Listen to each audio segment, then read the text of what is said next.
it might be, or it might, the time or the situation today might have a positive, let's say, impact, like the scenario of the oil price, the decline of the oil price that might remain for quite a long time, and the economic condition might, let's say, bring them back to the table and think in a different way that the regional cooperation is the key for the progress, and not only building a petrochemicals complex here and there because you are serving the international market, and gaining the trust of the locals or the population in the cooperation of those countries. Well, historically, I believe I have said sometimes that the price of oil has long cycles, okay, cycles of about 15 years. Yes. If you look at it, we had a period of high oil prices in between 1970 and 1985. This was a period when prices first increased rapidly, then declined. But it's only in 1985 that they declined very seriously. Then we have had a long period of low prices, roughly between 1985 and 2000. If you remember, in 1999 the prices were extremely low. Then we have had a new period of relatively high prices from approximately 2000 to approximately 2015. Now we are again in a period of low prices, I believe. Whether, I don't know that this will last 15 years, maybe not. I don't know that it may last much longer, because at the moment there is a strong sentiment about environmental issues and the need to decarbonize energy supply. And so some people believe that the demand for oil will peak and decline rapidly, and if that's the case, because the supply of oil is abundant, there will be no reasons for prices to increase substantially again. But clearly the first period of abundant oil prices was a period when the process of transformation of the Gulf economies was initiated. In the second period of low prices, a lot already of thinking and policies went into promoting the private sector, into thinking about how to transform the economies. The recent period of high prices has, in a sense, created a moment of complacency, that has, not immediately, because, initially the Gulf states were quite prudent in increasing expenditure. Yes. But later, they could not resist to the pressure of, using the money that was coming in. And the problem really is that as you make progress along the process of diversification, you need to invent new formulas, new ways of utilizing the oil revenue, and making sure that it is geared and effectively geared towards diversification and development. And this is a difficult task, and in many cases the governments fell back on old tools that are not really... Why is that happening? Why? Because the increase in oil price is giving them relief all the time. But I see personally that the increase in oil price, if it is going to happen anyway, it's going only to pay the bills. The operational cost and the current expenditure of the government is not going to have economic growth, which is eventually going to lead to job creation. The question that you're raising really needs some discussion.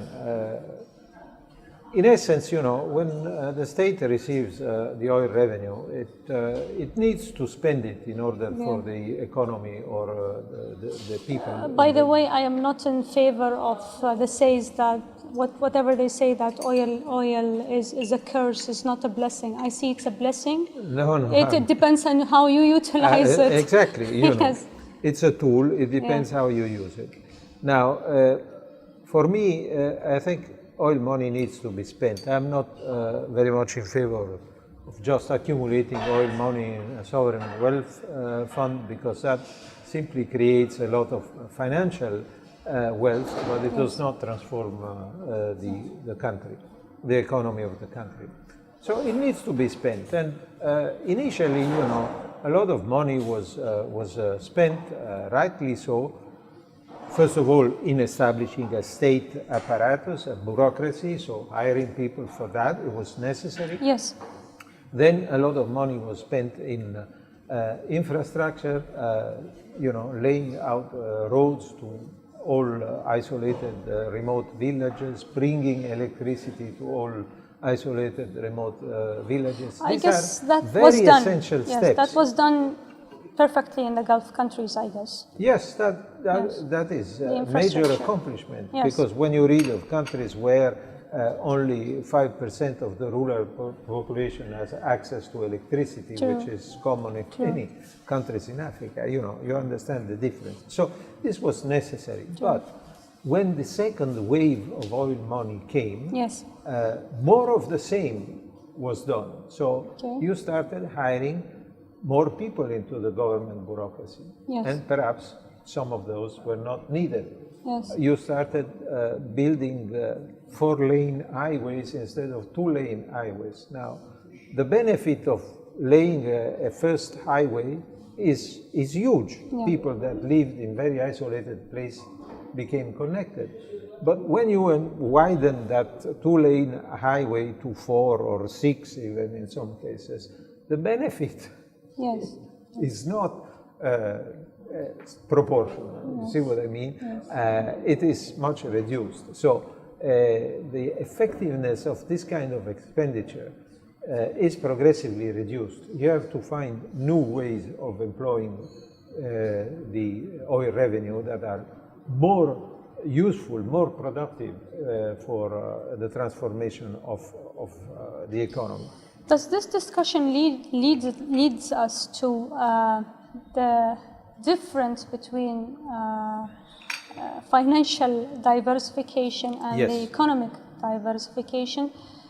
I think this is a point which needs some explanation. Yes, of course. I mean, some people regard oil as a financial asset, okay? And you can look at it in this way.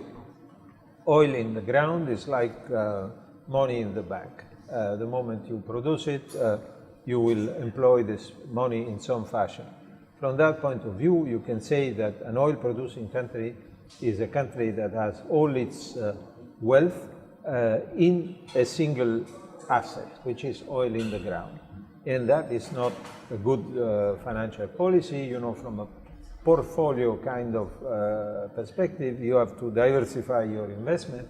And so you produce the oil, you get money for it, and you use that money to invest internationally in the stock of other companies and so on and so forth. This will lead to financial diversification, okay? It will allow you to say, I'm not only the owner of a pool of oil, I am the owner of diversified financial assets. There is some merit in that, but that does not transform the economy of the country. You transform the economy of the country when you spend in education, in healthcare, in infrastructure. Quality education, I would guess, and quality healthcare. So, depending on the requirements of the country, depending on your stage of development, you need to meaningfully invest and spend the money domestically, okay, not just accumulate. So it all depends. There are certain countries that have limited dimension and very large oil revenue, so maybe for those countries it makes sense to accumulate an oil fund. you may have Norway, which is a country that when they started producing oil was already developed and industrialized. And so basically, the only reasonable thing you could do with their oil revenue was to set it aside into a sovereign fund. Not everybody is like this. They like to bring from time to time the Norwegian experience and to learn from it. But I guess it was only well, the Norwegian experience is interesting in many ways, and there are things that you have to learn from the Norwegians, but basically you have to say that Norway was an industrial country even before the oil. So it was not a country that was barely based on subsistence agriculture, which is the situation that we had in the Gulf countries.